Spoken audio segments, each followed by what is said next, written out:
जय मसीह की brother sister. जी हाँ, प्रेज द लॉर्ड, हालेलुया। परमेश्वर की महिमा हो। मैं आज आप सबके सामने में एक विषय पेश करूंगा।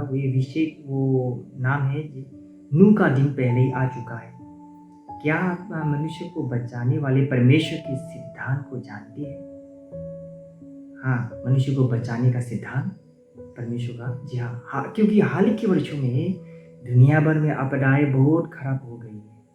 भूकंप, विपत्तियां, अकाल, बाढ़, सुखाड़ और कीड़ों की विपत्तियां अधिक बार हो रही है और हर जगह फैल रही है। कुछ भाइयों और बहनों के बारे में वे चिंतित है कि शायद एक दिन वे विपत्ति की चपेट में आ जाएंगे, विशेष रूप से जब उन्होंने देखा कि आपदाएं बदतर हो जा रही है। तो शायद उनमें से कुछ सोचते हैं कि यदि विपत्तियां मुझ पर आ पड़ी तो मुझे अपनी रक्षा के लिए क्या करना चाहिए। तो आइए इसके बारे में सोचिए। आपदाओं में हमारे जीवन को कौन बचा सकता है? ये सबसे महत्वपूर्ण की बात है। जी हाँ, कौन बचा सकता है? अपने रिश्तेदार, परिवार, या उच्च पद में रहने वाला, या आपका संपत्ति, या कौन? परमेश्वर बचा सकता है या कौन? आइए नूह के दिनों को याद करें। बाइबल में लिखा है, लूका 17:22 से लेकर के 30 तक पढ़ेगा जी। प्रभु यीशु ने चेलों से कहा, और उसने चेलों से कहा, वे दिन आएंगे जिनमें तुम मनुष्य के पुत्र के दिनों में से एक दिन को देखना चाहोगे और नहीं देख पाओगे।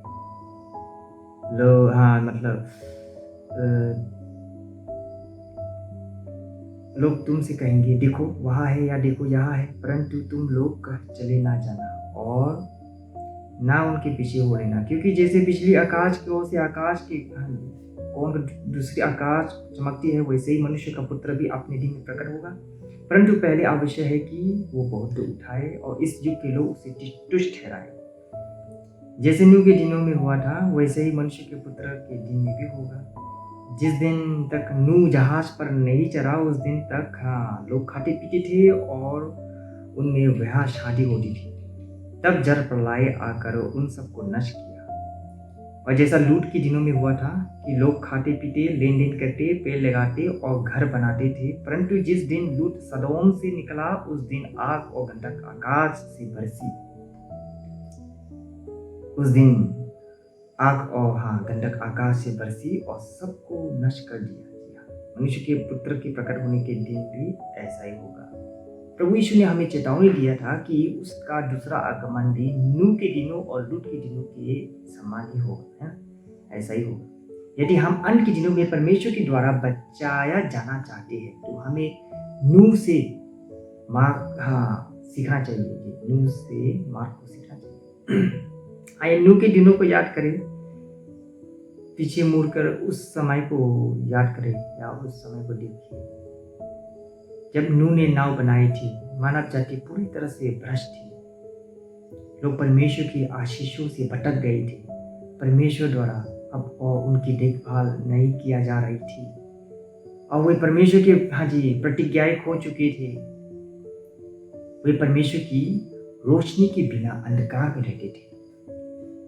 फिर वे स्वभाव से व्यभिचारी बन गए और उन्होंने स्वयं को घृणित चरित्रहीनता में झोंक दिया। ऐसे लोग अब और परमेश्वर की प्रतिज्ञा प्राप्त नहीं कर सकते थे।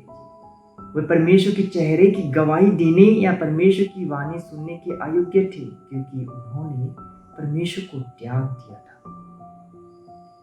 उन सब चीजें को बेकार समझकर छोड़ दिया था जो परमेश्वर ने उन्हें प्रदान दिया था ना, और वे परमेश्वर की शिक्षाओं को भूल गए थे या उल्लंघन किया।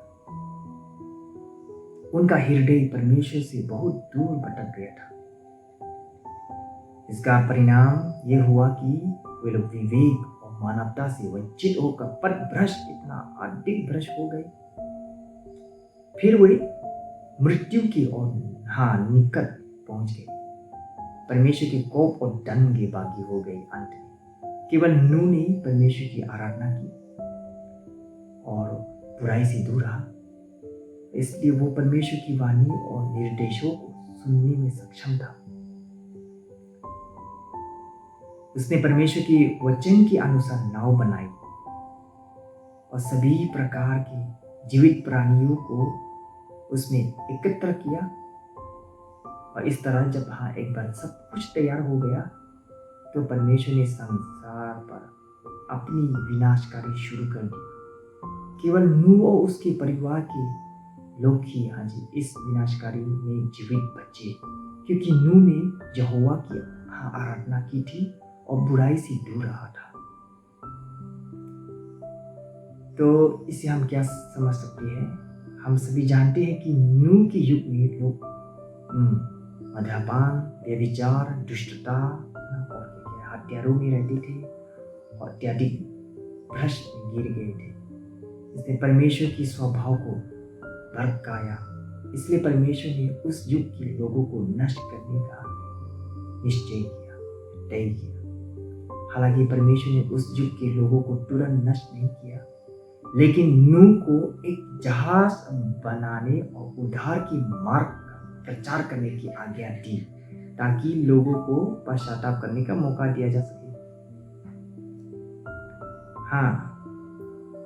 यह उस दिन तक नहीं था जब नूह ने जहाज में प्रवेश किया था कि परमेश्वर ने पृथ्वी पर सभी बुरे लोगों को एक जलप्रलय से नष्ट कर दिया था। जिन्होंने विश्वास नहीं किया था कि परमेश्वर बाहर से दुनिया को नष्ट कर देगा, तो भी उसकी प्रचार करने के ढंग पर किसी ने विश्वास नहीं किया और उन्होंने उसका उपहास किया, निंदा किया और उसे ठुकरा दिया और ये कहकर कि उसकी निंदा की ये पागल है, हास्यास्पद है ना।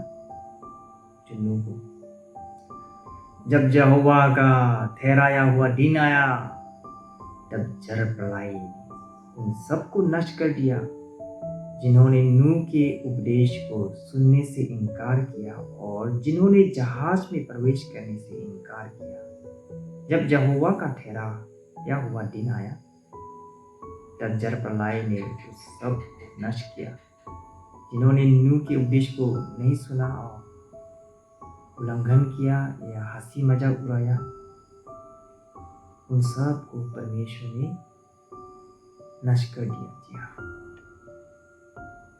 तो जब भी परमेश्वर विनाश का कार्य करता है, वो लोगों को उस कार्य के बारे में पहले से बता देगा जो वो करने जा रहा है और उन्हें उसके वचन पर विश्वास करने और उसकी आवश्यकताओं के अनुसार कार्य करने देगा, ताकि वे उनका उद्धार प्राप्त कर सके ना। अर्थात दुष्टों का नष्ट करने से पहले परमेश्वर सबसे पहले लोगों को बचाने का कार्य करेगा, सभी को बचाने का मौका देगा। उद्धार के दौरान चाहे कोई परमेश्वर का वचन सुनता है और परमेश्वर की आज्ञा का पालन करता है या तो फिर विरोध करता है और परमेश्वर की अवज्ञा करता है और सभी प्रकार की बुराई करता है, ताकि परमेश्वर लोगों के अच्छे या बुरे करने के परिणाम को समझ सके और धर्मी और दुष्ट को प्रकट कर सके। अच्छाई को बुराई से अलग करने के बाद ही वो बुराई को दंडित करना और अच्छे लोगों को पुरस्कृत करने का कार्य करना शुरू करेगा, तब भी दुष्ट लोगों का नष्ट होगा। इसलिए ये परमेश्वर की बुद्धि और सर्वशक्तिमत्ता को प्रकट करता है और शैतान को पूरी तरह से आश्वस्त भी करता है।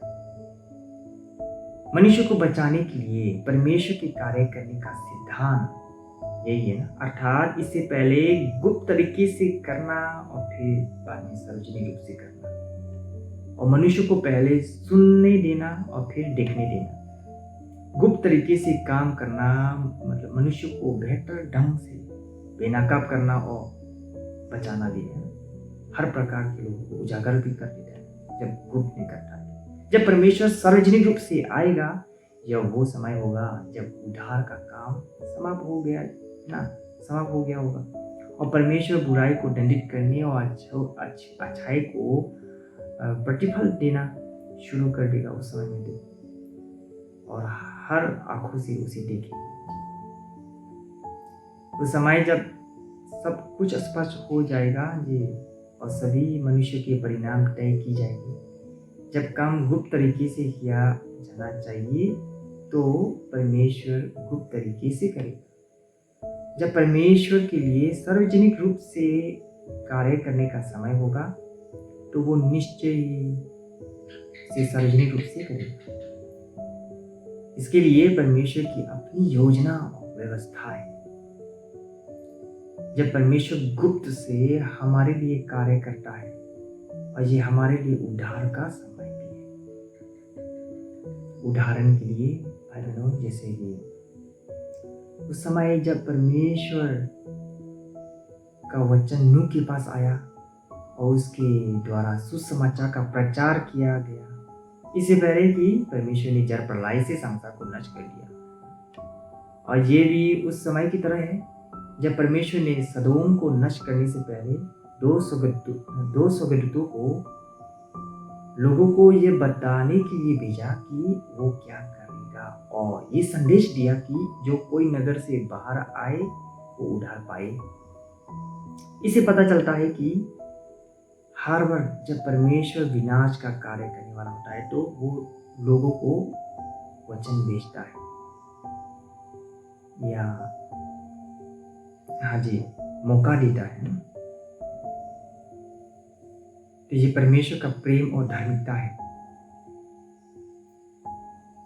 विनाशकारी होने से पहले मौका आता है, जी हाँ, एक अवसर आता है। लेकिन ये मौका आता है, मौका जो है हमें दस्तक देता है, हाँ, लेकिन सिर्फ एक बार। तो ठीक है भाई बहनों, हम आज की विषय इतना में समाप्त करेंगे। नेक्स्ट टाइम मिलेंगे नेक्स्ट वीडियो में दूसरा विषय में। तो सभी को जय मसीह की, प्रेज द लॉर्ड, हालेलुया, परमेश्वर की महिमा हो। Bye bye.